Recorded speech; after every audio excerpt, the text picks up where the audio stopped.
All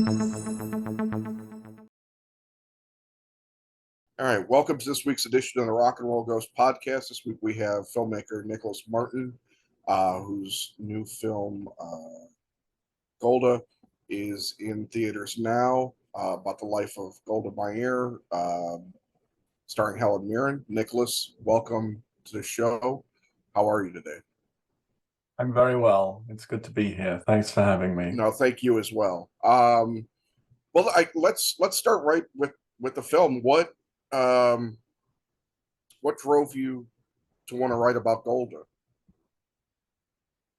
It was kind of an accident. I was at a point where I was having discussions with people about Israel and the Middle East, and everyone I talked to seemed to know very little, but they were very heated. Nevertheless, Israel sparks a passion in people, shall we call it, that has no bearing, no correlation with their actual historical knowledge. So I thought, if I'm going to enter into any more of these conversations, I better find out a bit more about Israel and its history. And I started to read. I'm fascinated with geopolitics, and Golda's name kept popping up.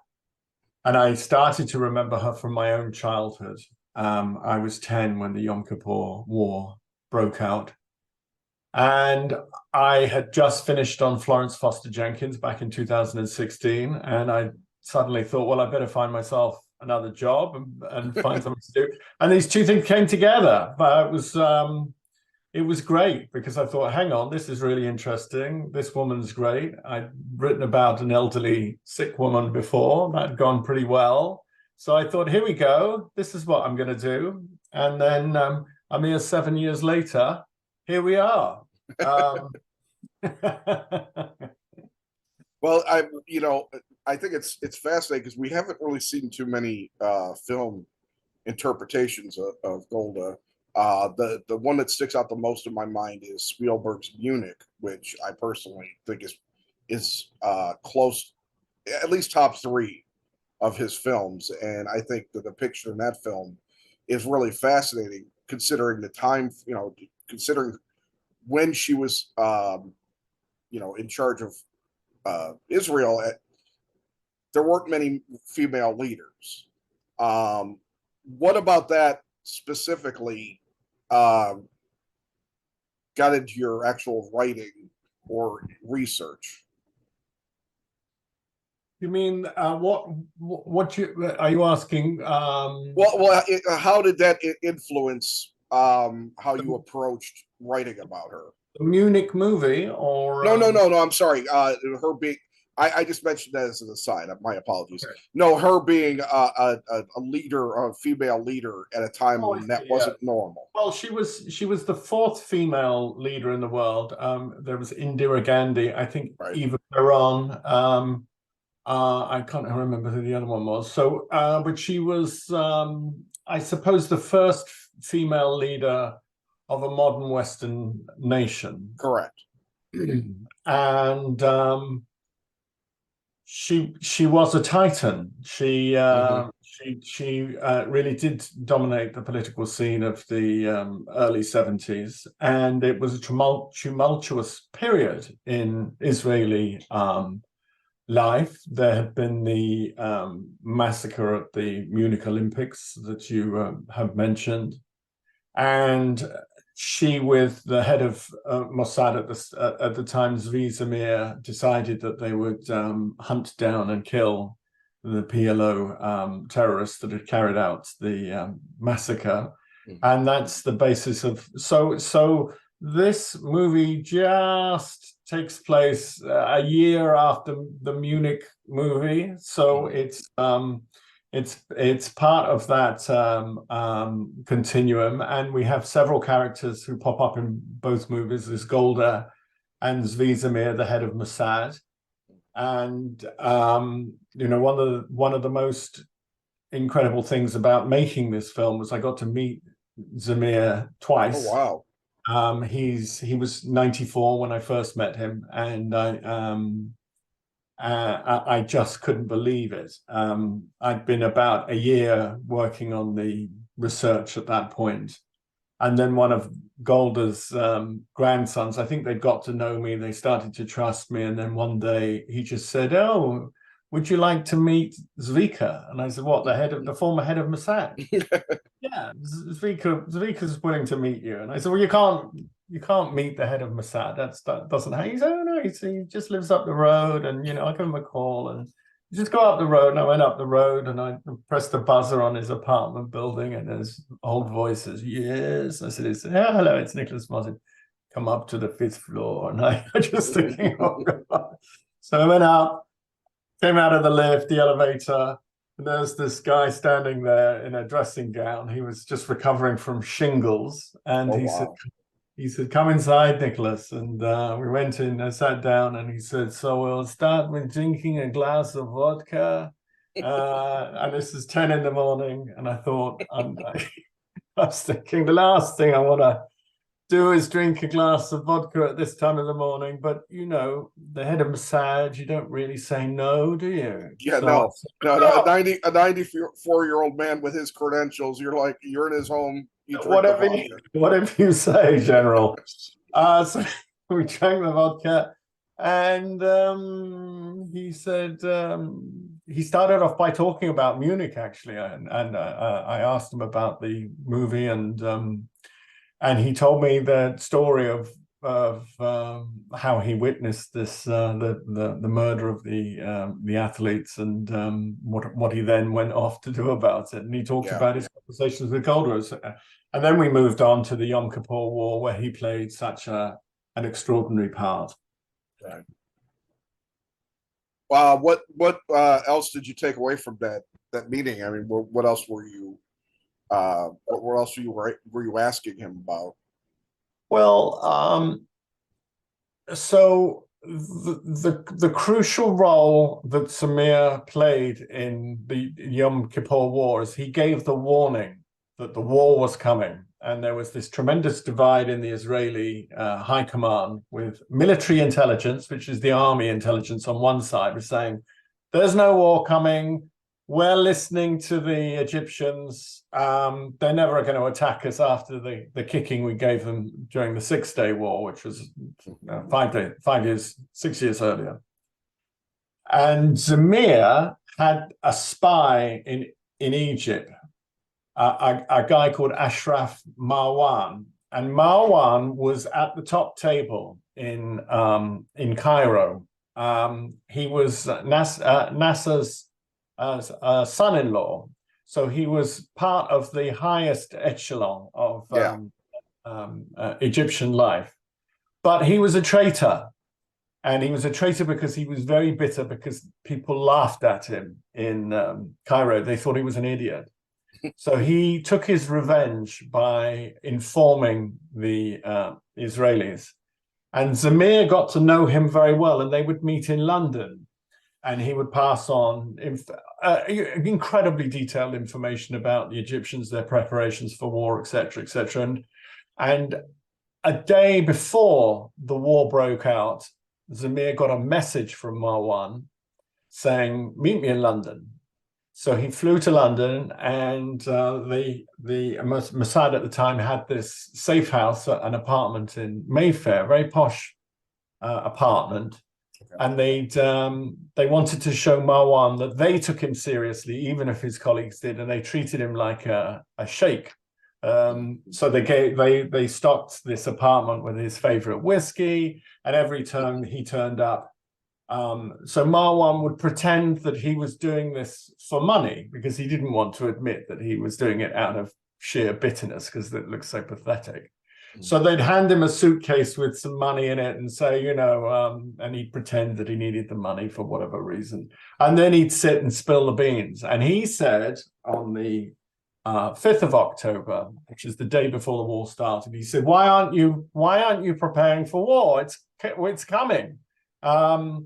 Egyptian Airlines have moved all of their planes to Tripoli to get them out of harm's way, because they're preparing for the war is coming. So anyway, Zamir, after the meeting, immediately sent this message back to Golda in Tel Aviv, and she was able to persuade her generals to mobilize at least part of the reserve army. And the Israelis managed to just scrape through the first couple of days of the war, despite the fact that they were they didn't have their entire army at the front line. So this is a big part of the film, and this is known as the surprise of the Yom Kippur War. Yeah. And obviously the film is centered on Golda. What in your research gave you was the most surprising things that you found out about her and her handling of that situation? I mean, when I first started researching, I didn't know that Golda Meir was so unpopular in Israel, because she's completely blamed for the surprise of the Yom Kippur War, pretty much unfairly. Which is weird considering what you just told me. Yes, but nobody knew any of this, of course. So, Right. so after the war, when clearly there had been problems, the Israelis weren't prepared. But the investigation that took place, it was called the Agranat Commission, and they exonerated Golda. But most of their findings remain secret because they didn't want to give any secrets away to any of their enemies, Right. knowing full well that they were likely to attack again at some point. The main surprise that I came across whilst I was doing my research was this. And really the thing that caused Golda the most trouble was that the Israelis had developed this system which they called the special means. And it was, so if you imagine the front line, the Egyptian front line on the Suez Canal, they had telephone lines running underground back to Cairo so that the commanders in Cairo could give orders and get information, etc. So the Israelis found out about this because of their spy. They found out where the lines were. And over the course of several months, they dropped commandos in at night who tapped these lines with a battery-operated transmitter. So they had 40 of these lines tapped, and they had a listening center in Tel Aviv with Arab-speaking listeners. And the idea was that in times of tension, the system would be switched on and they'd start listening in. So the head of military intelligence guaranteed that he would give a 3-day warning for war, 72 hours. The problem was that the system had to be switched on because to save the battery power, they left it switched off most of the time. Right. So the head of military intelligence did not believe there was any chance of war happening, so he left the system switched off. He turned it on very briefly to test it a few days before and then turned it off, but no one was listening in. So on the morning that the war started, Golda Meir turned to him and said, "Have you heard anything on the listening system?" And he said no, which was the truth, because it was switched off. Right. So the Israelis had invested all of this money in this system. And of course, if you invest a lot of money in something, you kind of want to believe it's good because otherwise you've wasted the money. So they were living with this false sense of security because this guy had said, "I've not heard anything, so it must be fine." Anyway, but Zamir, head of Mossad, was saying, "No, it's coming, it's coming." And Golda believed Zamir in the end, and she mobilized. So this was really the big surprise for me, was that there was this whole other story, and it exonerates Golda to quite a considerable extent. Yeah. But this remains secret until relatively recently, because of course they left the system in place. So this has been a really interesting development, and learning about it and reading all the documents was just so interesting. Yeah. Now, in this instance, with how this played out, um, obviously history, won out and told the truth that Golda, didn't, was exonerated, as you said.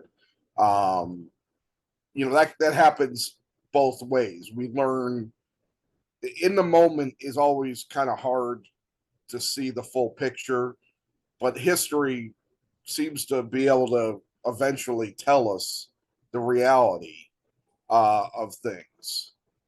I think so. I mean, it's taken 50 years really for the full pictures to really start emerging. And even when I started researching this movie back in 2016, 2017, I tried to find a researcher to help me in Israel, and I had several people just say, "You're making a film about that dreadful woman.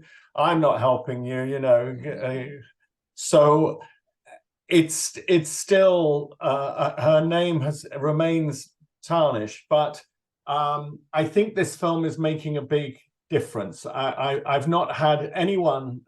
We screened the movie in Jerusalem at the Jerusalem Film Festival last month. There were 6,000 people there.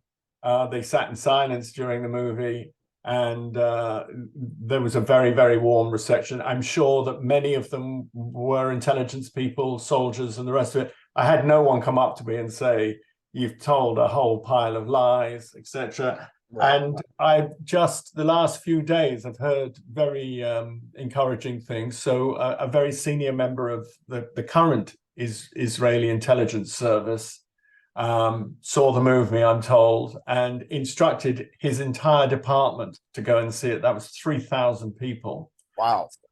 They Well, there you are go. so they're taking it seriously. Yeah, And I've just, before I spoke to you, I was on a call with Michael Oren, who's the former Israeli ambassador to the United States, who's saw the movie and is reviewing it. And he is a military historian now who writes, and he's written books on the Six-Day War. And he said he thought it was the most historically accurate film he'd seen. So I felt that was a tremendous compliment. And I was very pleased. And he knew Golda and he knew Kissinger very well. And he was chuckling slightly, wondering what Kissinger would make of the movie, because Dr. Kissinger, of course, is still alive. He's 100. yes. It was his birthday a few months ago. Right. So we're hoping that Dr. Kissinger will see the movie, and I'm looking forward to his review. He gets a little bit of rough treatment in the movie, but that was a lot of fun, and I think Liev Schreiber, who plays Kissinger in the movie, is just terrific, and we have he actually met Kissinger a few days before he came over to London to work, and the only thing that's slightly curious about it is Dr. Kissinger, I think, over the years, as he's got older, has got smaller and smaller. I wouldn't have thought he's much about 5 foot now, or 5'1", 5'2", maybe. I think he was never a short man. He was sort of 5'9", 5'10". But Liev Schreiber is huge. He's yes. He's 6'3", and he's built like, as we would say in the United Kingdom, built like a brick shit house, which is a compliment. No, now. I'm sorry to interrupt, but I didn't realize that was a UK euphemism. I thought that always felt American to me. It didn't seem as proper as being UK. Yes, it's an expression that I use to describe anyone. Liev is like one of these triangles, when he walked onto the set, there was a sort of the costume department and the makeup department, which were mostly ladies working there. They were all sort of gasping with interest. Yes, but in the photograph, I think Dr. Kissinger comes up to sort of about here on Liev. Well, that's the thing with, I mean, everybody likes to pick apart, like, well, he doesn't look like him or she doesn't look like her. And it's like, well, I mean, where are you going to find a duplicate that can actually pull it off too? You know? Well, he does pull it. He pulls it off because he embodies Right. Kissinger. We had a wonderful hair and makeup department. We made a wig for him because Kissinger, of course, famously had this wavy hair, and that was all done sight unseen. It was all in a rush. Worked perfectly. Yeah. And then Liev Schreiber captures the voice just perfectly, and the kind of slightly self-important manner that Kissinger had, and a certain truculence, but also a tremendous politeness. So I think, really in the movie, it's my favorite scene when Golda and Kissinger meet. Is the I feel like we're not actually talking about Golda much, but is writing a movie about real events, real people, is that something that you found easier or more difficult to do than, say, an original script that sprang forth from your own head?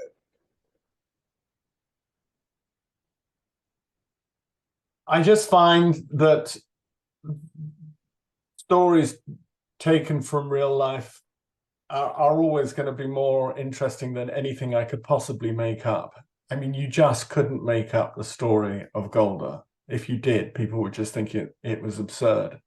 And the last movie I made, Florence Foster Jenkins, if you made that story up, it just wouldn't make any sense. It's the fact that it's true that makes it interesting.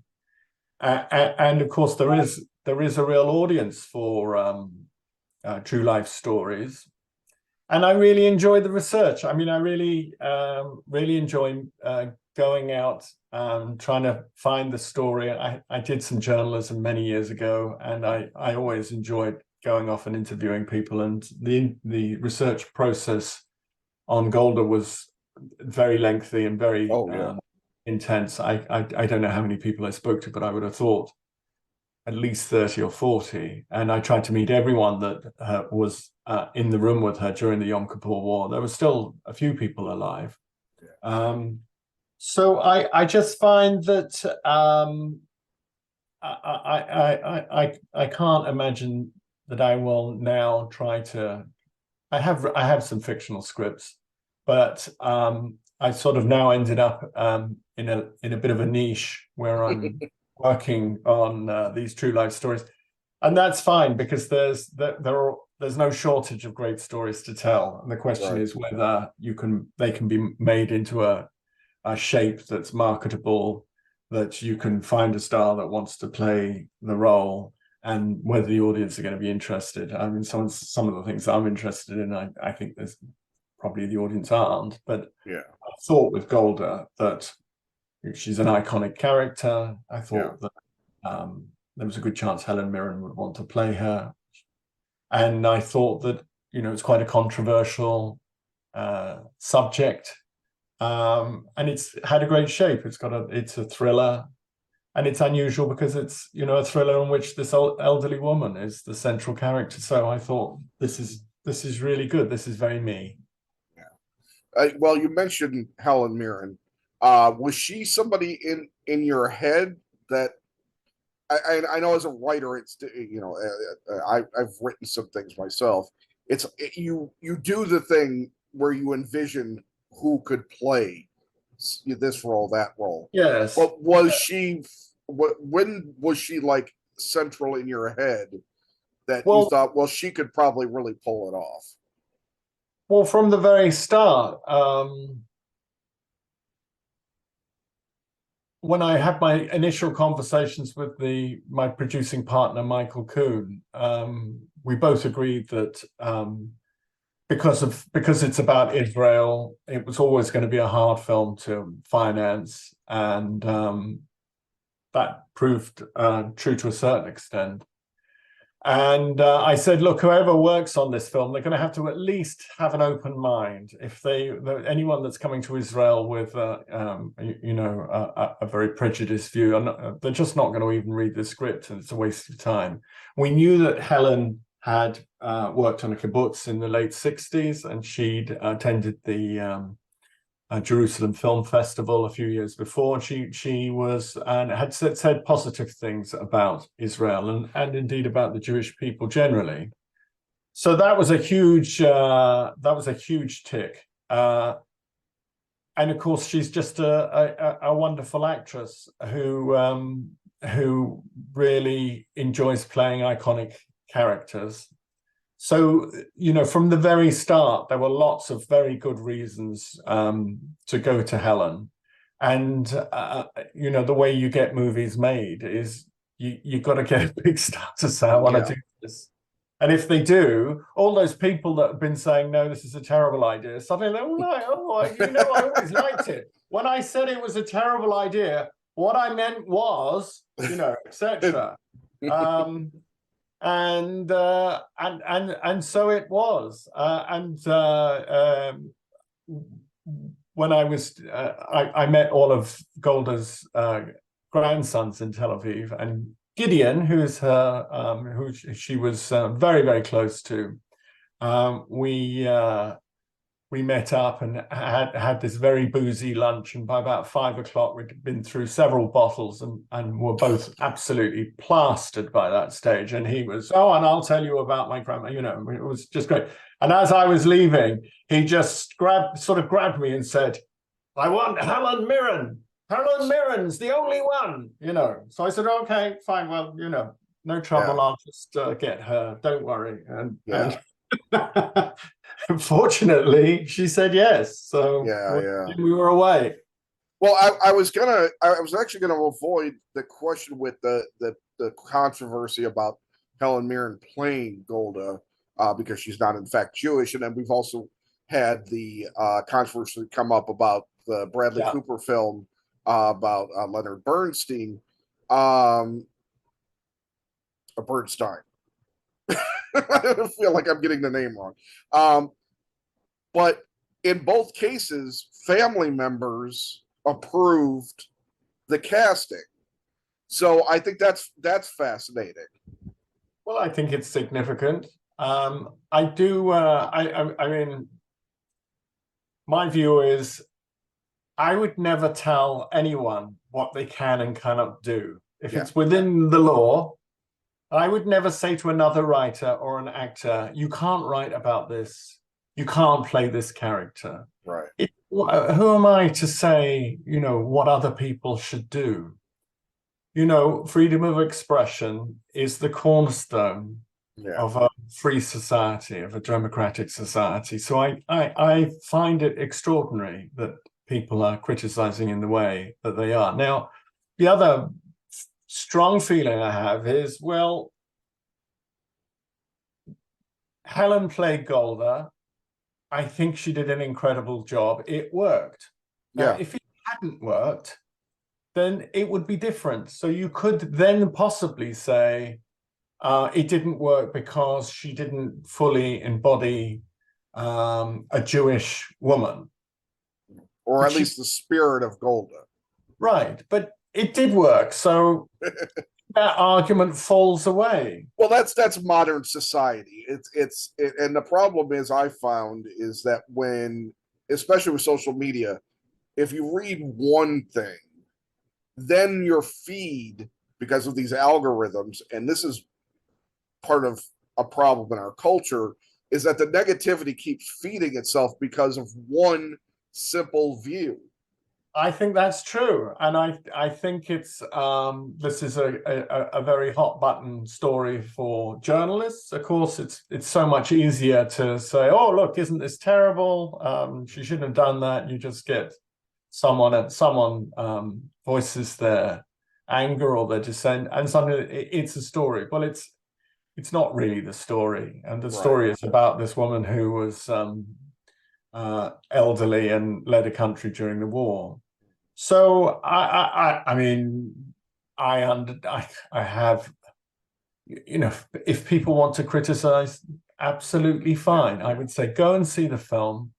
And then if you think that Helen did a bad job, then say so. But nobody says that. Yeah, I don't think we're in an era where people talk about the work as much as they do the image or representation.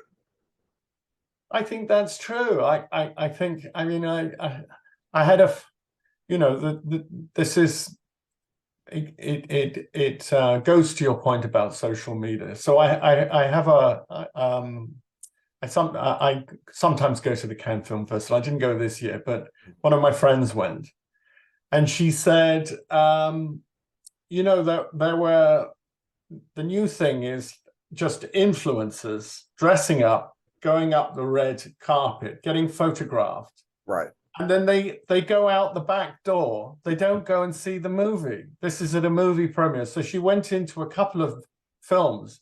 There was no one in there. The whole of the Palais was empty because everyone had just turned up to get their photograph taken. No one's interested in the actual movies themselves.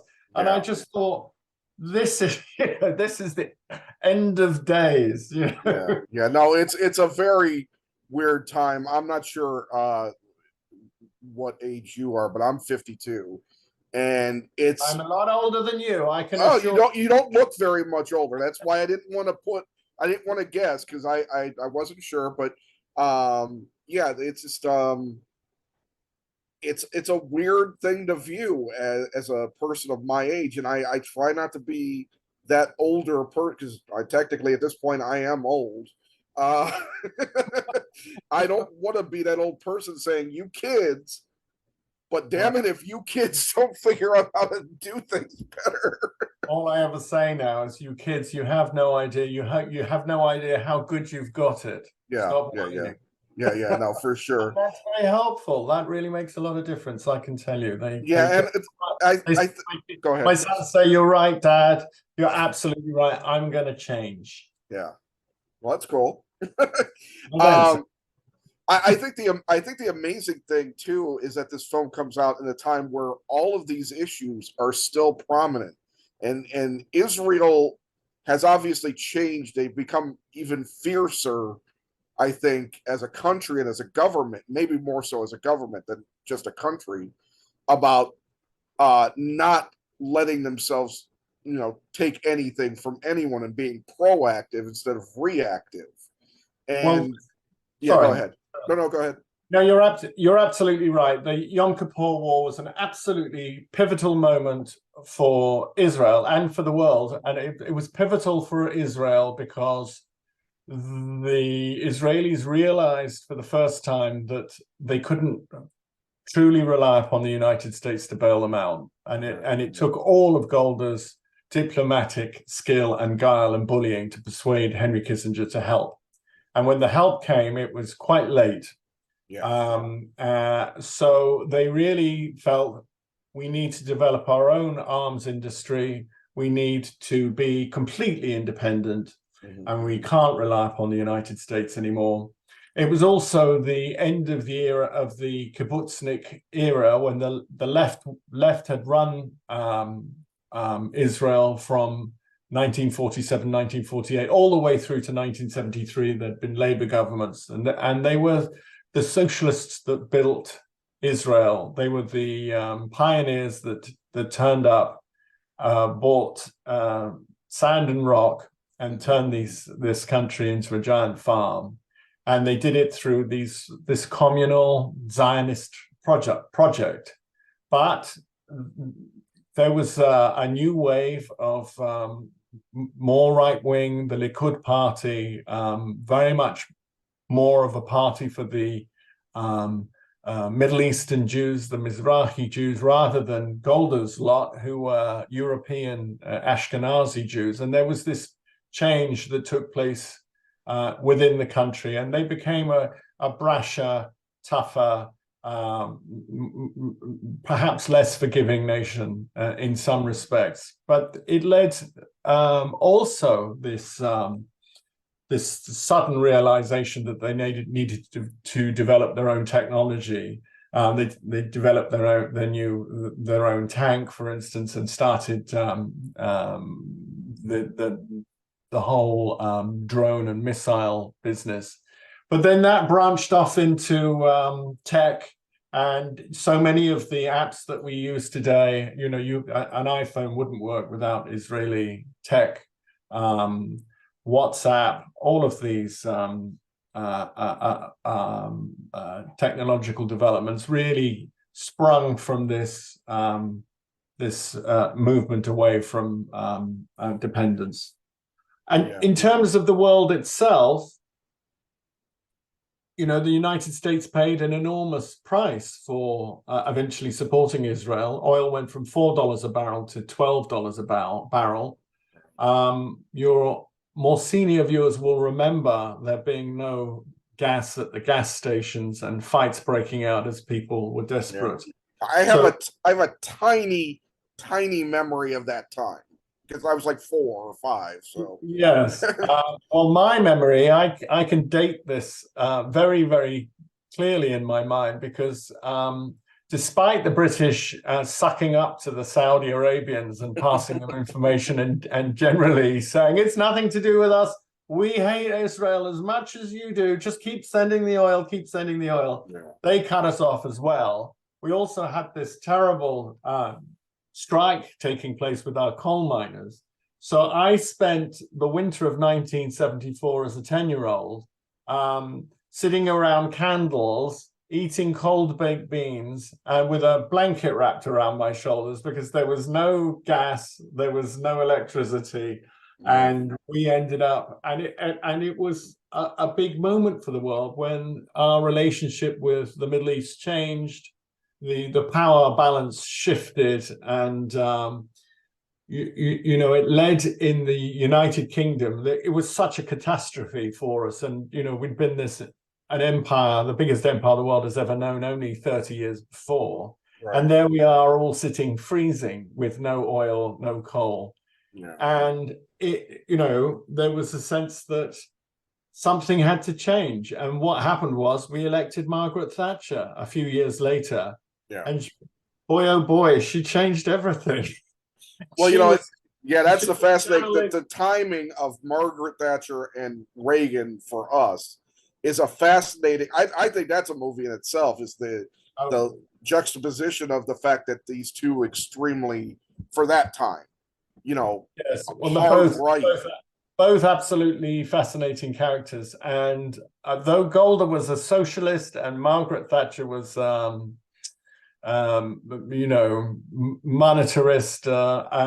the two women were cut from precisely the same cloth. Well, absolutely, in many, many ways. Yeah. They met, and Margaret Thatcher had absolutely nothing but respect for Golda. And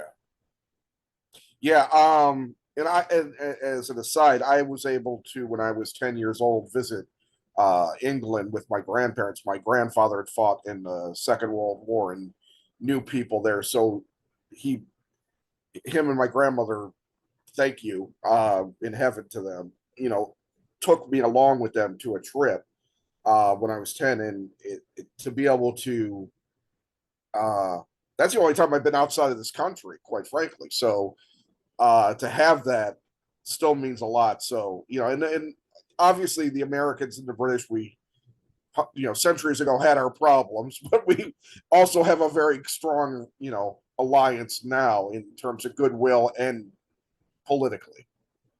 Yes, and culturally, I mean, the cultural links just grow stronger and stronger, and I think social media has had a big influence. I think that if you look at the entertainment industry, it's very difficult to say where British entertainment and American entertainment, where the line is drawn. It's a complete cross-fertilization, and British actors particularly are very important to Hollywood. Mm-hmm. And most of the big films are being made in London because it's stars like to come here to live. They feel safe here. We've got very good crews. We've got very good studios. We've got a very good tax system. So it makes absolute sense. So, the world I live in is a completely transatlantic world now. My working day tends to end late in the evening because I've always need to talk to people in Los Angeles who are obviously 8 hours Yes. 8 hours behind. So it's culturally, politically, of course, the British are always we are a junior partner in the alliance. We're a much smaller country. We're not as wealthy as the United States, but I think it's very important for the United States to have partners in whatever it is that we're up to. And the fight in Ukraine is obviously an example of that. Yeah. And we often have a role in just sort of leading the way. I think we were very, very quick to support the Ukrainians. Boris Johnson was very involved and was the first to pledge significant support. And we were able to bring the Europeans with us, and of course the United States that have helped so fantastically and so generously in defending that country and giving them a chance to establish a democracy and preserve their freedom. Yeah, I keep a very close eye on the war there, and I couldn't tell you why exactly. I guess because it happened because the Ukrainians weren't steamrolled over in a week, and they're still fighting, and they're still giving it to Russia.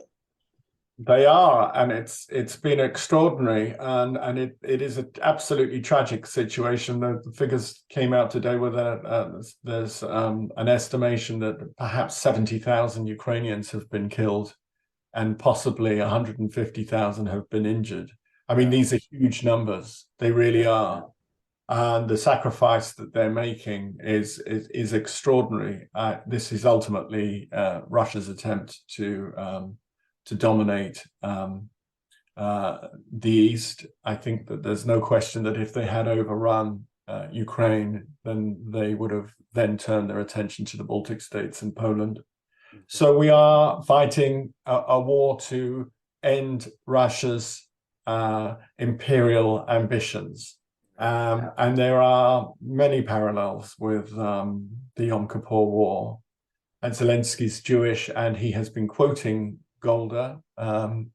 Golda famously said, if the Arabs lay down their weapons, there'll be no more war. And if Israel lays down its weapons, there'll be no more Israel. And Zelensky used this in the same way and said, if the Russians lay down their weapons, there'll be no more war. If we lay down our weapons, there's no more Ukraine. So I think also, Golda understood that if you're going to have any kind of chance of a diplomatic solution, when you're dealing with a dictator, you have to have your hands around their throat. They've got to believe that if they don't make a deal, then they're going to die. And this is the case with Putin. He's never, the idea that for Trump to say, when I'm running the country, we'll just make a deal. There's no deal to be done with Putin as things stand. He'll only make a deal when he thinks if he doesn't, he's going to end up at the end of a rope. Yeah. And she understood that. And I think Zelensky must clearly understands him. Yeah. Zelensky's a fascinating person because I never would have figured a former comedian would have been the righteous leader of carrying, staving off a giant country like Russia. I mean, there you go. You couldn't make that up, could you? If you made that up, everyone would just say, this is nonsense. Yeah.